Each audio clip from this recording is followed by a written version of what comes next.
What's up, guys? We're walking, we're talking, and today I wanted to talk to you guys about infidelity, cheating, and what that does to someone's psyche, like mine. It's crazy because when I think back, probably the first time I caught him, what I would think was cheating was, I remember like 4 months in, I had came over, and I only had been there for like 5 minutes. And I go downstairs, and there was like underwear hanging from his shower, and I was just like, I don't. And the type of underwear, and like the way that they were like put there, like something just did not feel right. And he was like, "That's my daughters. You know I have daughters." And I was like, I wonder why they would like hang their thong underwear when they clearly have a room upstairs. Like it just was. When I tell you this man, I'm not even going to give him credit that he lied good. It's just like he lied strong. Like he lied fast. Like he lied matter-of-factly. Like he almost was like, what do you mean? Like he would make you feel crazy very quickly. Like, man, fucking another water sign. I'm a water sign, but he goes down as the most manipulative water sign I've ever met. I've met my match because I thought that I was pretty smooth with the words. Absolutely not. Absolutely not. I was no match for Lord Farquaad. Lord Farquaad, the water monster, was my match, right? And so he had such a matter-of-fact way of lying that I was just like, oh, okay, I guess it's... But, like, I knew intuitively he was lying. And then the other time when we really broke up, he had... I had went through his phone. He had randomly left his phone open, and he was in the shower. And I had went through his phone, and I seen him texting this girl, like, come over, you can shower here. And it was like 12 o'clock in the morning. And so that was the first time I, like, broke up with him for a good, like, 3 weeks. I was heartbroken. Like, that was kind of, like, the catalyst, I think, to changing the way I interacted with him. And I don't think he liked that. But, oh, that one broke my heart. I mean, I was out my son's soccer game just crying in the parking lot. Like, I was like, whoa. Because I didn't deal with cheating with my ex-husband. Like, especially, like, we had our moments where things were, not as...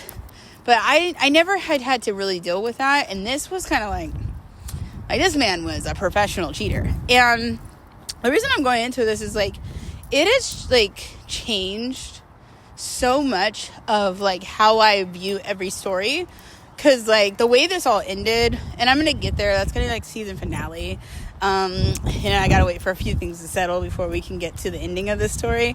But in the beginning there were a lot of things that suggested infidelity, but we spent so much time together. So like at the time I had my kids 50-50, so every week I had my kids, I would go home and I would I would take care of them and spend time with them. But the week I wouldn't have them, I would spend my entire week with Lord Farquaad. And so, in my mind, I thought that was so much time.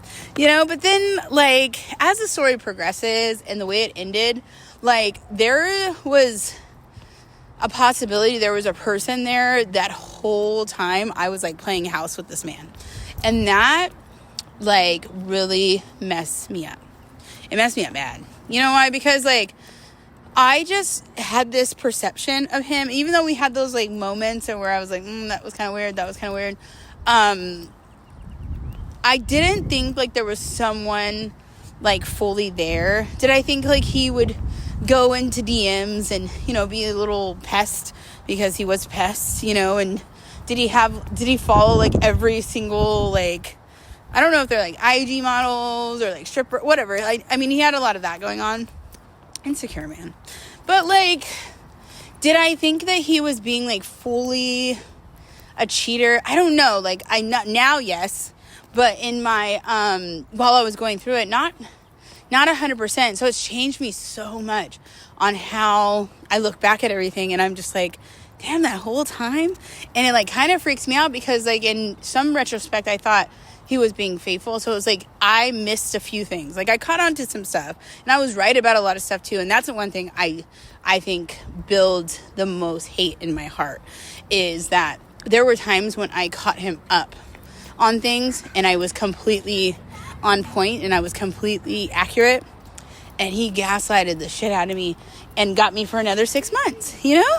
And it's just like, I think that that's the most disrespectful thing you can do to someone, is deliberately hide the truth from them when they are like kind of like crying about like, oh my God, I feel like this is, and then call them crazy. Like, so that was the thing. I was like, I would have these suspicions and be like, I don't know, something don't feel right. And he was just like, you're ruining everything. You're ruining us. You're ruining the relationship. You're just crazy. And like, lo and behold, by the end of all this, I was right about everything.